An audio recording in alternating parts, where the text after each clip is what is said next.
부동산학 총론이라는 거는 또 어떻게 표현해야 될까요? 부동산학 총론이다.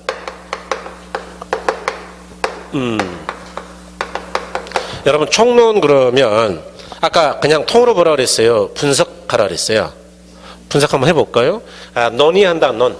논할 논자니까 논의한다. 어떻게 논한다는 이야기예요? 한 가지만요. 전체를요. 전체를 이해하셨어요? 총론의 반대가 뭐냐 하면 강론이에요. 강론. 전체를 이야기한다고요. 각각 따로 이야기한다고요. 각각 따로. 우리 책이 이제 보통 이렇게 표현되고 있죠. 1편은 부동산학 총론을 많이 쓰고요. 2편이 경제론. 경제론. 나중에 책 나오면 나중에 보시면 돼요. 그 다음에 3편이 시장론. 4편이 정책론. 5편이 투자론. 6편이 금융. 7편이 강론. 그래서 뭐 개발, 관리, 이용 뭐 등등등등 마케팅까지. 그다음에 8편이 감정평가론이에요. 보통 이제 이렇게 기술되고 있죠. 감정평가론이다. 그럴 때 여러분 여기는 전체를 이야기한다는 거예요. 여기가 경제 부분만 한다는 거예요. 경제. 여기도 시장만 따로, 정책만 따로, 투자만 따로, 금융만 따로, 그 이외의 것들을 자잘한 거 다 여기다 넣었어요. 뭐 개발, 관리, 마케팅, 광고 뭐 등등등등등. 그래서 각각 따로 이야기하는 거 이거든. 그 다음에 이제 감정평가 다 따로 하죠. 그런데 1편 같은 경우는 따로 한다는 이야기예요. 책 전체 내용을 한번 얘기해 보겠다는 이야기예요. 그렇죠. 그래서 이 총론이요. 시험에서는 대략 2문제에서 3문제밖에 안 나와요. 그 중에서도 자 거기 책에 동그라미 하세요. 맨 앞에 표지에다가 제 2장 있죠. 2장. 제 2장 맨 앞에 맨 앞장. 표지 맨 앞장. 넘기지 마시고 거기 제 2장 있죠. 그죠? 자 2장하고 3장에서 주로 시험이 나옵니다. 그래서 부동산에 의의하고 부동산의 특성 여기서 많이 나온다 그 이야기예요. 그럼 부동산학 기초이론은 나올 때도 있고 안 나올 때도 있다. 그래서 사실 비중은 좀 떨어집니다. 그래서 제가 때에 따라서는 총론을 첫 강의 때 빼고 하는 경우도 있어요. 경제론부터 해버리는 경우도 있어요. 이게 좀 이해가 가나마 약간 편하거든요. 왜 총론이 어렵냐 하면 처음에는 어려워요. 아니 뒤쪽을 들어본 적도 없는데 전체를 이야기하겠대. 그러니까 생전 못 들었던 이야기만 오늘 실컷 한다고 이야기해요. 그래서 시험에도 안 나오는 게 괜히 어렵기만 하니까 나쁜 선입견을 줄까 봐서 안 할 때가 있는데 이번 과정은 지금 이제 달력을 봤더니 1, 2월, 3, 4월 과정이 생각보다 좀 밀어붙여야 될 판이에요. 그래서 그때 차라리 1편을 좀 빼고 2편부터 하기로 하고 오늘은 1편부터 하자라는 생각이죠. 그래서 이번 이제 11월 과정에서는 여러분들이 공부하는 데 필요한 계략적인 것들을 거의 이야기는 할 거예요. 그런데 전체는 못합니다. 왜냐하면 너무 어려운 거는 빼고 해야 되거든요. 아직. 그럴 때 이 총론 쪽에서 우리가 2-3개 나온다 그랬는데 여기가 뭐냐 봤더니 부동산학 총론이다. 부동산학. 그러면 이제 우리가 공부하는 부동산학이 뭐냐라는 걸 생각을 해봐야 되겠다. 그 얘기 일단. 그래서 부동산학이 뭐냐. 아까 부동산은 움직이지 못하는 재산이라 그랬어요. 그러니까 부동산학은 부동산과 관련된 여러 가지 학문들을 정리한 거다. 이렇게 볼 수 있겠네요. 그죠? 그래서 부동산학은 주로 이제 뭘 다루는 것이냐 그러면은 역시 부동산을 다루죠. 부동산. 동산을 다룬다는 이야기에 부동산을 다룬다는 이야기예요. 부동산 그렇죠. 그 다음에 이 부동산이라는 게 부동산 혼자 있다. 예컨대 뭐 우리가 부동산의 대표가 땅인데 땅. 땅이 저 산속에 혼자 있다? 그럼 뭐 아무 의미가 없죠. 사람이 있으니까 뭐 등산도 가고 왔다 갔다 하다 보니까 장사들도 있고 그래서 위치가 괜찮은데 그러면 땅값도 올라가고 사람이 없으면 땅값이 변화가 있을까요? 없을까요? 없죠. 가치가 없어요. 그러다 보니까 이 부동산은 부동산 혼자 있을 때는 아무 가치가 없죠.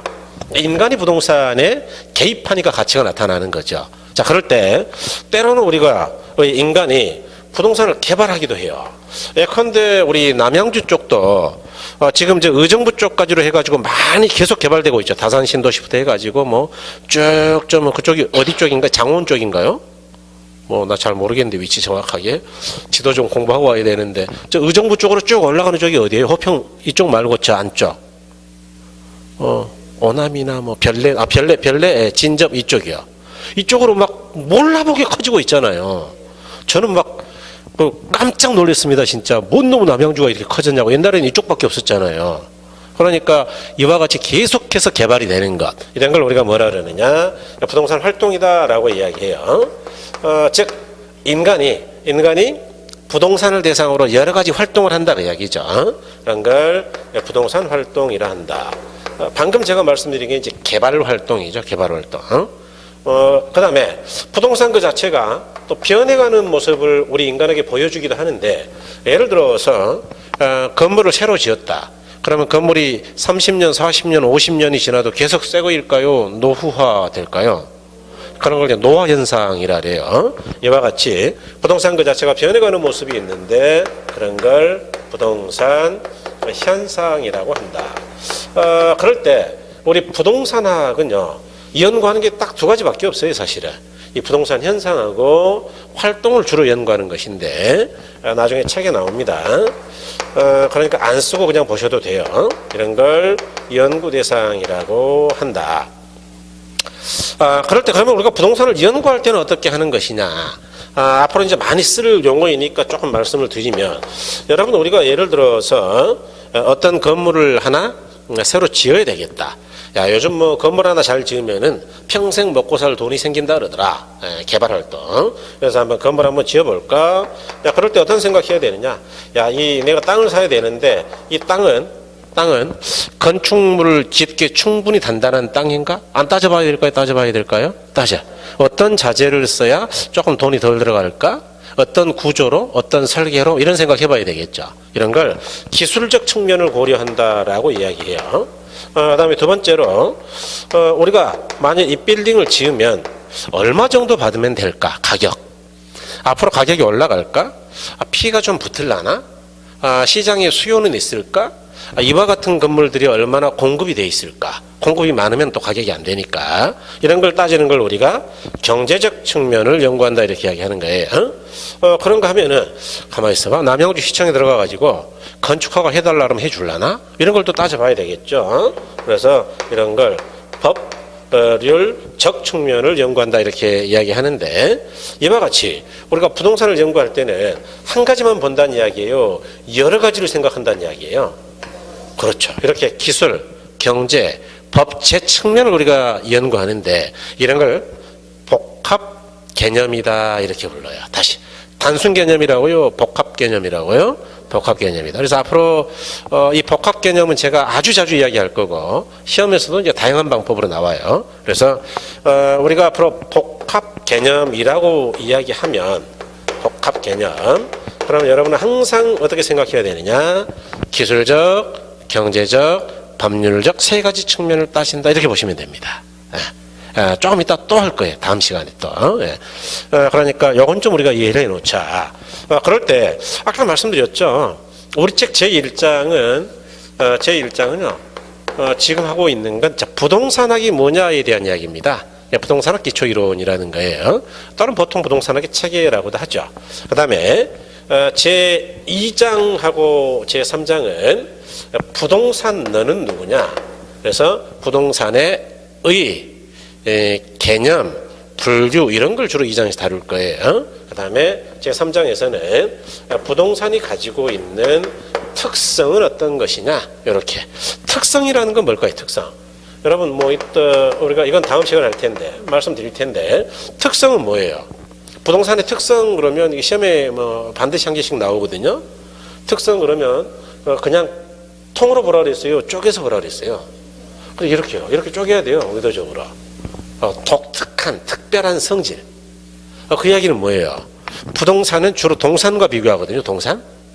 동산하고 봤을 때 부동산은 동산과 똑같이 막 가지고 다닐 수 있는 거예요? 움직이지 못하는 거예요? 그런 걸 나중에 부동성이라 그래요. 동산이야 이거 뭐 분필? 마음대로 찍어낼 수 있어요. 이 지구라는 땅덩어리는 누가 찍어서 만든 거예요? 원래 있던 거예요? 그런 걸 비생산성, 생산 불가능하다, 부증성이다 이렇게 이야기할 거예요. 그러니까 이와 같이 부동산의 특성 그러면 여러분들이 그냥 쭉 읽을 게 아니고 부동산이 갖고 있는 특별한 성질인가 보네 이렇게 쪼개서 읽는다. 이해하신 거죠? 네, 그렇게 가시면 공부 금방 끝나요. 시간은 조금 더 걸리는데 금방 끝난다. 그래서 이제 이 2장과 3장이 시험에서는 중요하다라고 이야기 드렸네요. 자, 그럴 때 이제 1장에 대한 이야기를 해보죠. 여러분 이제 한 장 넘겨보시면요. 거기 보니까 이제 부동산학 기초 이론이다 그랬어요. 제 1장이죠. 그래서 이제 부동산학 기초 이론인데, 자, 제 1절에 부동산학의 이해를 했죠. 그래서 큰 1번에, 앞으로 제가 책을 볼 때는 이렇게 큰 1번, 괄호 1번, 동그라미 1번 이렇게 불러드릴 거예요. 네, 그래서 그렇게 익숙해지시면 됩니다. 자, 부동산학의 정의를 했는데, 그 중간에 동그라미 2번 있습니까? 김영진 교수는 뭐 그런 거 있죠? 거기 이제 시험에서는 좀 잘 나오는 편이고, 또 이제 워낙 중요해서 이야기 안 드릴 수 없는데, 자, 김영진 교수는 자, 부동산과 인간의 관계를 중시하여 부동산학은, 아까 부동산학은 제가 부동산과 인간의 관계에서 태동된다 그랬잖아요. 자, 그럴 때 부동산학은 자, 부동산 활동의 능률화의 원리 및 그 응용 기술을 개척하는 종합 응용 과학이다라고 정의했다 그런 이야기죠. 그래서 이 김영진 교수의 견해를 조금 설명을 드려볼게요.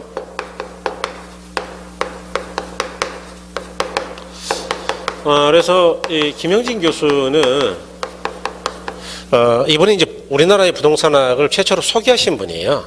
그래서 이제 우리가 부동산학의 아버지 뭐 이렇게 부르는 분인데, 우리는 뭐 아버지가 여러 군데 있죠. 뭐 집에도 있고 뭐 이렇게.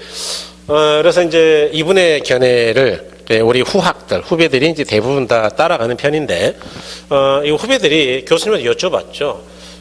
교수님 그 부동산학이라는 거를 어떻게 정의해야 됩니까? 한 줄로 쫙 한번 표현해 보세요. 그러니까 이 김영진 교수가 뭐라 그랬느냐? 자, 부동산학은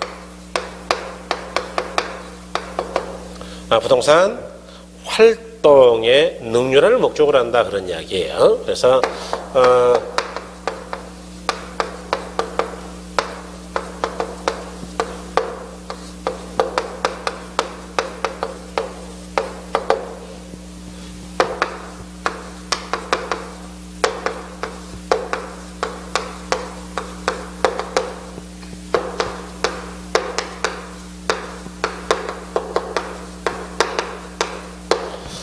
아까 이제 우리가 읽어본 게 여기까지죠. 부동산학이라면 부동산 활동의 능률화를 위한 그 원리와 응용 기술을 개척하는 종합 응용과학이다. 뭐 이렇게 돼 있었잖아요, 그죠? 그래서 여기서 이제 우리가 알 수 있는 게 이 부동산학의 목적이요, 목적이 뭐냐, 목적은 활동의 능률화입니다. 활동. 아까 활동은 잠깐 들어보긴 했어요. 사람이 뭐 부동산을 대상으로 뭔가 한다 그러더라. 개발도 하고 관리도 하고 중개도 하고 이런 것들. 어쨌든 이렇게 우리가 부동산을 대상으로 뭐 땅 파고 개발하고 난리를 칠 때, 그럴 때 비능률적인 게 좋겠다고요, 능률화하는 게 좋겠다고요? 능률화. 그러기 위해서 공부하는 거다 그 이야기죠. 그래서 이걸 능률화하려면 그 원리하고 응용 기술이 필요한데, 이 원리라는 게 뭐냐? 이게 이제 이론적 차원이다. 요거 응용 기술은 뭐냐? 요거는 기법, 실무적 차원이다. 그래서 이렇게 이야기할 수 있고, 그럴 때 부동산학은 원리를 질서정연하게 정리했다는 점에서는 과학성이 있는 학문이다 이렇게 불러요. 과학성. 그다음에 응용기술, 기교라는 것까지를 포함하고 있다는 측면에서는 기술성이 있는 학문이다 또 이렇게 부르죠. 이렇게. 그러니까 이제 우리가 사실 공부할 때 이런 이야기를 들어본 적이 별로 없어요. 어렸을 때 우리들의 교육이 잘된 부분도 많은데 잘못된 부분도 굉장히 많아요. 그러니까 선생님들이 조금만 잘 알려줬으면 제 이야기는 쉽게 이해할 수 있었던 것들을 대단히 어렵게 설명해요. 특히 이제 수학 선생님들 저는 좀 불만이 많은데, 개인적으로 수학을 아주 좋아했어요. 아주 좋아했는데 돌이켜서 나이 들어 생각해 보면 좋은 교수법은 아니었다는 생각이 든 개고생한 거죠. 그래서 그러니까 잘 가르쳐 줬으면 한 번에 끝날 일을 풀고 또 풀어가지고 스스로 터득한 거예요. 그래서 조금 불만스러운데, 나중에 이제 제가 계산하는 방법들, 계산도 가끔 나와요, 우리가. 그런 거는 얼마나 쉽게 하는지 한번 보세요. 그렇게 해야지. 그걸 무슨 막 어렵게 그러면 안 되지. 그러니까 우리는 어렸을 때 공부했던 것처럼 보세요. 그런데 물리나 화학 같은 경우는 이론 측면이 강해요. 공학, 무슨 공대 이런 애들, 아니면은 의학, 사람 고치는 거 아니에요? 농학, 농사 지어가지고 먹고 살자 그거 아니에요? 그건 이론이에요. 실제로 기술에 가까운 거예요. 기술. 그러니까 이와 같이 대부분의 학문은요, 이론 따로, 기술 따로 정리가 돼 있어요. 그런데 부동산학은 따로 정리가 돼 있다고요. 이 한 권의 책에 두 개 다 섞여 있다고요.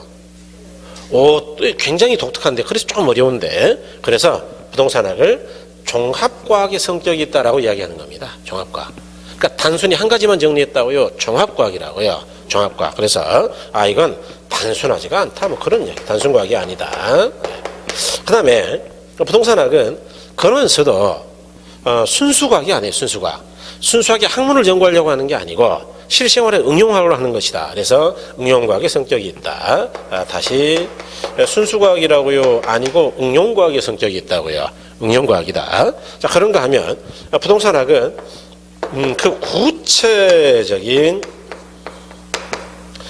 경험과학의 성격도 있어요. 경험과학.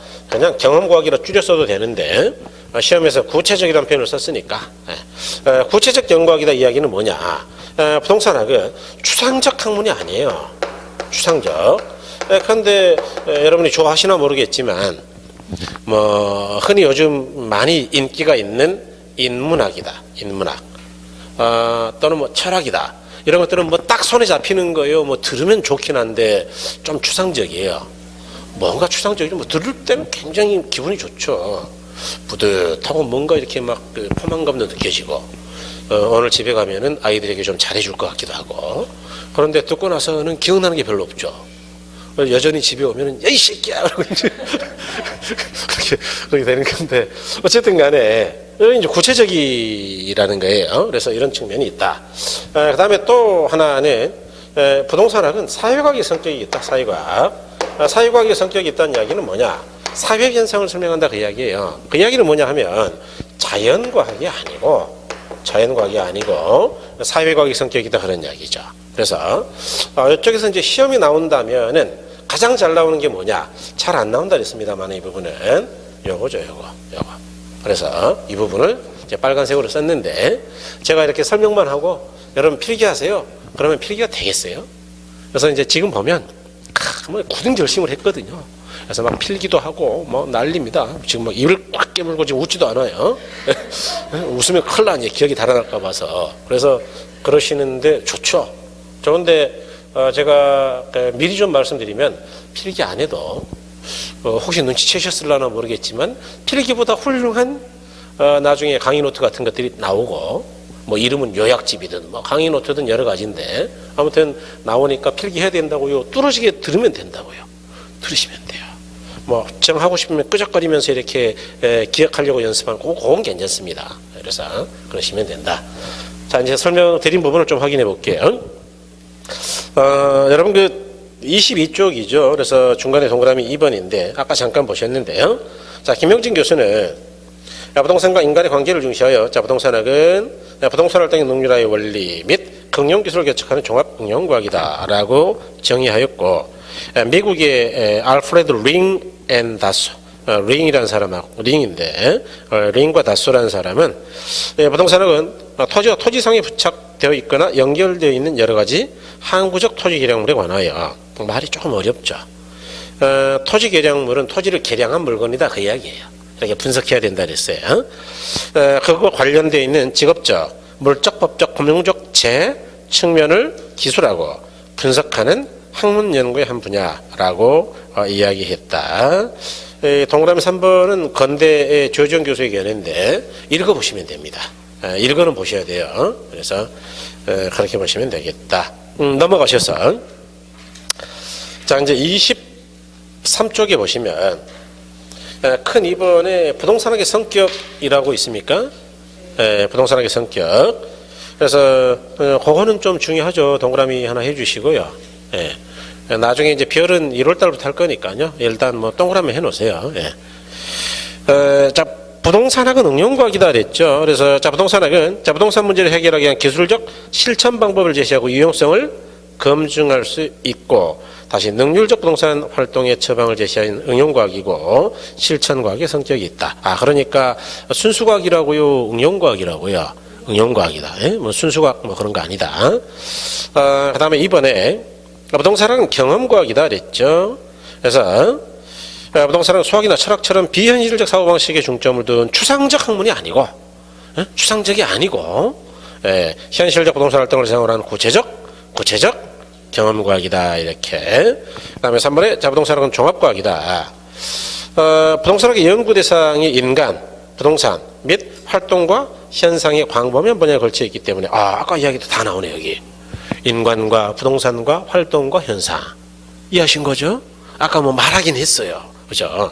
그래서 이런 걸 연구하는 거기 때문에 법학이나 행정학, 경제학, 경영학, 사회학, 심리학, 건축학, 공학 등 여러 분야 학문의 지원을 받아야 하는 측면에서 종합학문의 성격이 있더라. 와, 되게 복잡하네, 그거죠. 그 다음에 4번에 또 부동산은 규범과학의 성격도 있다. 뭐 싹 중요하지 않은데 규범이란 말이 뭐예요, 규범?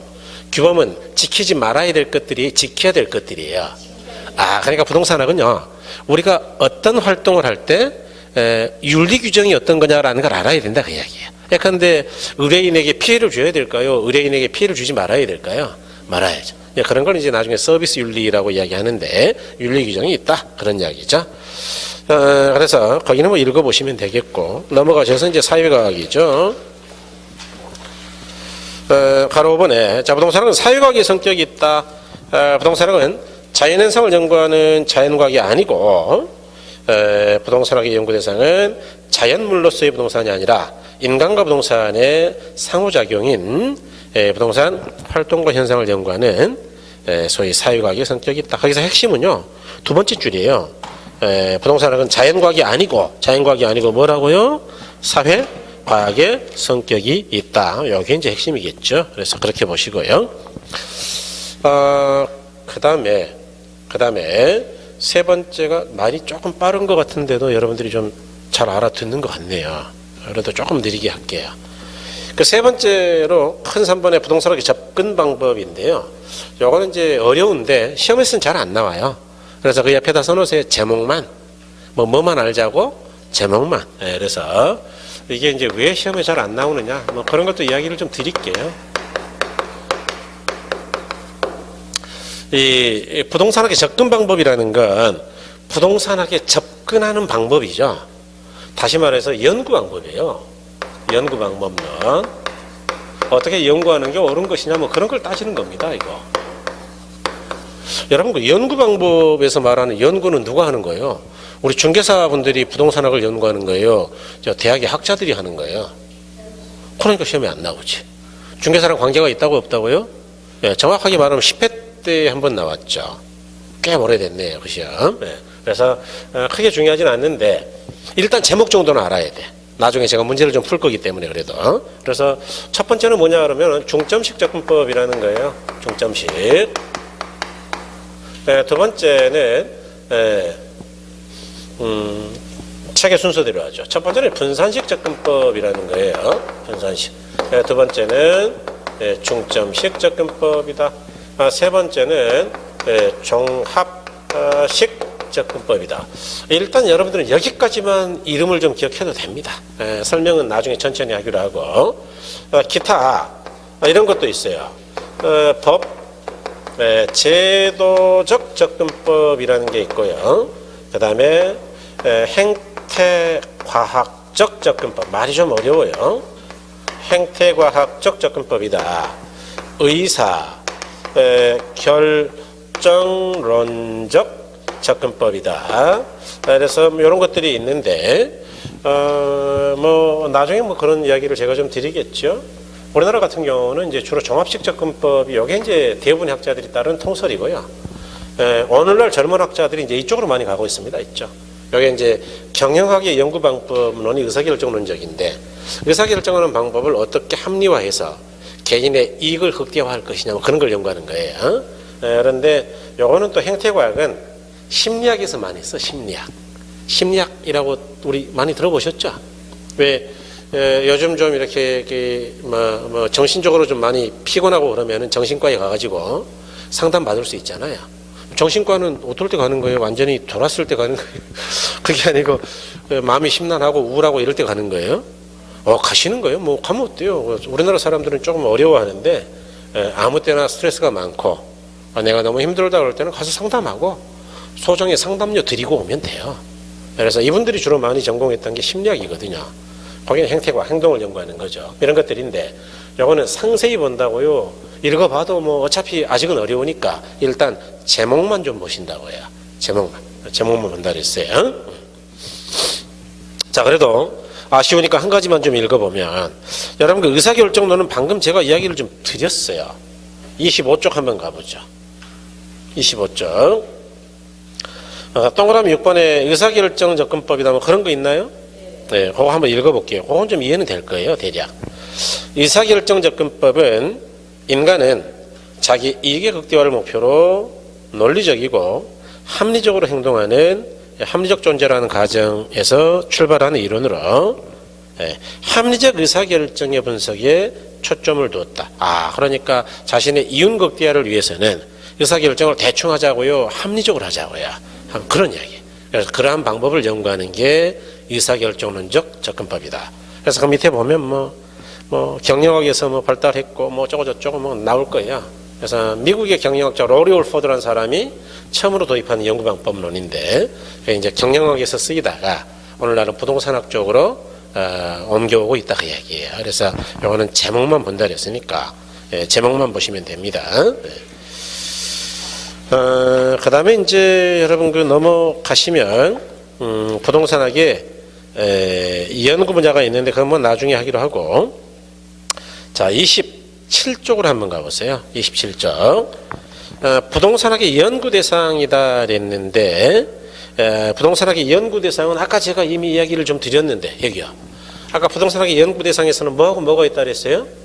부동산 활동하고 부동산? 그런 이야기네, 그죠? 그래서 이제 아까 개관했던 것들이 뭐 쭉 나오죠, 그죠? 네. 그래서 여기는 어디만 보냐 하면 의만 보는데 의. 나머지는 천천히 볼 거예요. 자, 27쪽에 맨 밑에 바로 1번 있죠. 부동산 활동의 의 뭐 그런 거 있나요? 네. 그래서 요거는 이미 이야기를 거의 다 드려버렸는데 여러분 바로 읽어서 느낌이 올 것 같긴 한데 그런 거 한번 보자고요. 자, 부동산 활동이란 인간이 부동산을 대상으로 전개하는 관리적 측면의 여러 가지 활동을 말한다. 이거 하고요. 자, 38쪽 한번 가보세요. 가운데 있는 건 나중에 할 거니까 천천히. 안중이에요, 그런 건. 자, 38쪽에 가시면 큰 3번에 부동산 현상이라고 있나요? 의 한번 보세요. 의. 부동산 현상은 개별 현상과 주변 현상 등을 포함한 법률, 경제, 기술 측면 등 복합적 개념으로 부동산 활동을 애호사한 모든 현상을 말한다. 읽어보니까 둘이 구별이 되나요, 여러분? 그게 지금 활동과 현상이 구별이 되는 분은 그 천재예요, 천재. 한 번 읽고 구별이 되면 둘의 차이가 뭐가 있을까? 여기요, 여기 화살표 잘 보세요. 활동은 누가 한다 그랬어요? 누가? 부동산이 하는 거예요? 사람이 하는 거예요? 네, 활동은 사람이 하는 거예요. 그래서 아까 부동산 활동의 의 읽어 다시 보시면 부동산 활동이라 하면 인간이 부동산을 대상으로 전개하는 관리적 측면의 재반 활동을 말한다. 이렇게 돼 있을 거예요, 아마. 맞나요? 예, 그렇죠. 그런데 부동산 현상은 뭐냐 하면 이거는 인간이 하는 게 아니에요, 인간이 하는 게 아니고 부동산 그 자체가 변화하는 재반 현상, 재반 모습이에요. 그래서 기술적, 경제적, 법률적 측면에 여러 가지 모습이 있다 그 이야기인데 나중에 우리가 뒤에 가서 또 공부해요. 여러 가지 현상을. 한참 뒤쪽에서 하는데 뭐 별로 안 중요하다 그랬습니다. 그래서 그건 뒤에서 요점 가서 하기로 하고 간단하게 할게요. 아까 건물 새로 지으면 계속 새 거라고요, 노후화 된다고요. 그걸 노화 현상이다 또는 건물의 수명 현상이다 이렇게 하게요. 그런 걸 이제 기술적 현상이라 그러죠. 그다음에 어떤 지역의 부동산의 가격이 오르기 시작해요. 그러면 다른 사람들도 야야 돈 좀 벌자라고 막 덤벼드니까 그런 걸 투기 현상이라 그러거든요. 그런 건 경제적 측면의 현상이에요. 이해하셨나요? 예. 그 다음에 이제 이렇게 투기가 심해지면 국가가 가만히 있어야 될까요? 막 강력한 규제를 하려고 그럴까요?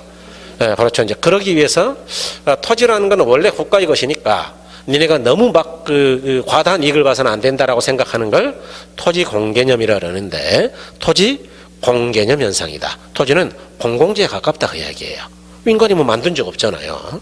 예, 그러니까 그런 걸 법률적 현상이다라고 이야기하더라. 이렇게 현상은 부동산 그 자체가 변화하는 걸 우리가 보고만 있는 거예요. 그런데 활동은 부동산 자체가 변하는 거라고 인간이 직접 한다고요. 인간이 막 땅도 파고, 예? 땅도 파. 예, 개발 현상. 가서 막 관리해. 예, 건물 닦고 난리예요. 막 사람 불러가지고 막 중개도 해요. 사라고. 이런 걸 활동이라 한다. 그러니까 활동은 사람이 하는 거고, 이거는 주체가 인간이고, 부동산 현상은 주체가 부동산 그 자체예요. 또는 주체가 없어.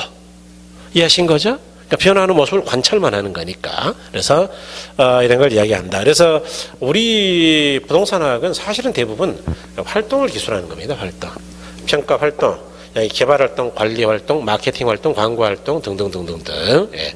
예, 그다음에 금융 활동, 투자 활동, 뭐 다 활동이에요, 활동. 예, 그래서 이런 것들이다. 자, 그래서 거기 이제 의만 좀 보셨는데 시간이 조금 애매하니까 일단 의 정도를 확인했으니 조금만 쉬었다가 나머지 약간만 더 정리하고 이제 그러고 넘어가도록 할게요. 여러분 잠깐 쉬었다 뵙겠습니다. 예.